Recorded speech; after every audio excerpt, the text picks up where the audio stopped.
প্রথমবারের মতো ইউক্রেনে অস্ত্র বিক্রির অনুমতি দিয়েছেন যুক্তরাষ্ট্রের প্রেসিডেন্ট ডোনাল্ড ট্রাম্প। প্রেসিডেন্টের দায়িত্ব নেয়ার দীর্ঘ ৯ মাস পর এই সিদ্ধান্ত আনুষ্ঠানিকভাবে ঘোষণা করলেন তিনি।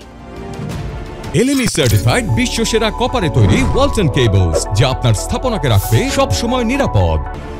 পেন্টাগনের আন্ডার সেক্রেটারি এলব্রিজ কোবি ইতিমধ্যে অস্ত্র চালান পাঠানোর অনুমোদনপত্রে স্বাক্ষর করেছেন। মার্কিন প্রতিরক্ষা মন্ত্রণালয় ও হোয়াইট হাউসের একাধিক কর্মকর্তা জানিয়েছেন, খুব শিগগিরই ইউক্রেনে পাঠানো হবে দুটি বড় অস্ত্র চালান। প্রতিটি চালানে থাকবে প্রায় $50 কোটি অস্ত্র ও গোলাবারুদ।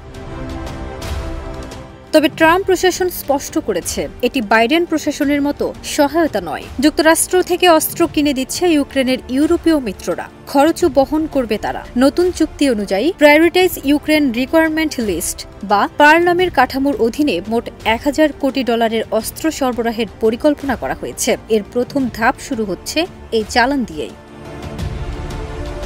উল্লেখ্য, শপথ গ্রহণের পর ট্রাম্প বলেছিলেন, ওয়াশিংটন যুদ্ধাবসানে অগ্রাধিকার দেবে এবং ইউক্রেনকে সামরিক সহায়তা বন্ধ করবে। সেই লক্ষ্য নিয়ে তিনি রাশিয়ার প্রেসিডেন্ট ভলাদিমির পুতিন এবং ইউক্রেনের প্রেসিডেন্ট ভলাদিমির জেলেনস্কির সঙ্গে একাধিকবার বৈঠকও করেছেন। তবে দৃশ্যমান কোনো অগ্রগতি হয়নি।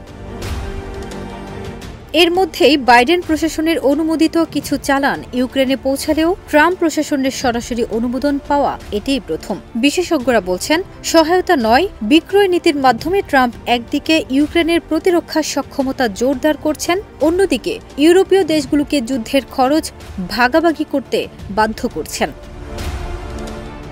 ট্রাম্পের এই সিদ্ধান্ত ইউক্রেন যুদ্ধের সমীকরণে নতুন মাত্রা যোগ করবে, এমনটাই মনে করছেন বিশ্লেষকরা।